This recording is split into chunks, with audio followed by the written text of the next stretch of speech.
नुकतीच श्रीरामपूर नगरपालिकेची निवडणूक झाली। या निवडणुकीची जोरदार चर्चाही झाली। निवडणूक झाल्यानंतर काही दिवसातच एक हत्या श्रीरामपूरमध्ये झाली आहे। त्यामुळे खोपोलीनंतर आता श्रीरामपूरमध्ये निवडणुकीनंतर झालेल्या हत्येची चर्चा होते। श्रीरामपूर शहरात असलम शब्बीर शेख उर्फ बंटी जहागीरदार या व्यक्तीची गोळ्या घालून हत्या करण्यात आली। एका नातेवाईकाच्या अंत्यविधीहून कब्रस्तानातून घरी परत जात असताना दुचाकीवरून आलेल्या 2 अज्ञात हल्लेखोरांनी त्याच्यावर बेछूट गोळीबार केला आणि त्यानंतर उपचारापूर्वीच बंटी जहागीरदारचा मृत्यू झाला। ही घटना सीसीटीव्ही कॅमेऱ्यातही कैद झाली आणि आरोपी सुद्धा सीसीटीव्हीमध्ये दिसून आले। त्यानंतर रवी निकाळजे आणि कृष्णा शिंगारे या 2 आरोपींना पोलिसांनी ताब्यात घेतलं। बंटी जहागीरदार हा पुण्यात 2012 साली झालेल्या बॉम्बस्फोटातील संशयित आरोपी होता। मिळालेल्या माहितीनुसार बंटी जहागीरदार हा बुधवारी दुपारी आपल्या नातेवाईकाला श्रद्धांजली वाहण्यासाठी स्मशानभूमीत गेला होता। तिथून तो स्कूटरवर घरी परतत असताना जर्मन हॉस्पिटलच्या मुख्य प्रवेशद्वाराजवळ 2 अज्ञात दुचाकी स्वारांनी त्याला गाठलं। हल्लेखोरांनी अत्यंत जवळून जहागीरदारवर 3 गोळ्या झाडल्या। यातील 2 गोळ्या त्याच्या छातीत आणि पोटात लागल्या आणि तो जागीच कोसळला।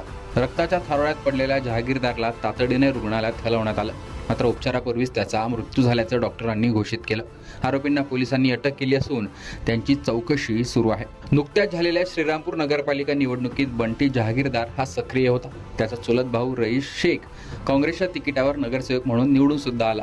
काँग्रेसचा नगराध्यक्षही श्रीरामपूरमध्ये निवडून आलाय। त्यानंतरच हे सर्व घडल्याने या हत्येला राजकीय किनार आहे की काही वैयक्तिक कारण आहेत ते समोर येणं आता महत्त्वाचं मानलं जात आहे। 1 ऑगस्ट 2012 रोजी पुण्यातील जंगली महाराज रोडवर झालेल्या साखळी बॉम्बस्फोटाने संपूर्ण देश हादरला होता। या बॉम्बस्फोटातील संशयितांना शस्त्र पुरवल्याच्या आरोपाखाली जानेवारी 2013 मध्ये दहशतवाद विरोधी पथकाने ATSने बंटी जहागीरदारला अटक केली होती। तो 2023 पासून जामिनावर बाहेर होता। त्याच्यावर 1997 पासून आतापर्यंत तब्बल 17 गंभीर गुन्हेही दाखल आहेत। बंटी जहागीरदारचं कुटुंब स्थानिक राजकारणात सक्रिय आहे।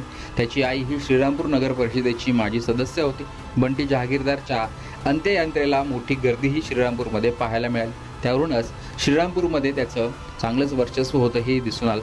मात्र श्रीरामपूरमध्ये अनेक टोळ्या सक्रिय असून त्यांच्यातही संघर्ष होता।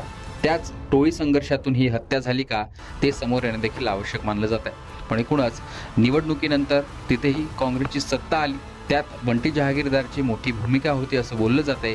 त्यानंतर श्रीरामपूरमध्ये दिवसाढवळ्या ही हत्या झाल्याने याला राजकीय संघर्ष आहे की आणखीन काही कारणं ते समोर आणणं आता पोलिसांसाठी आवश्यक मानलं जाते।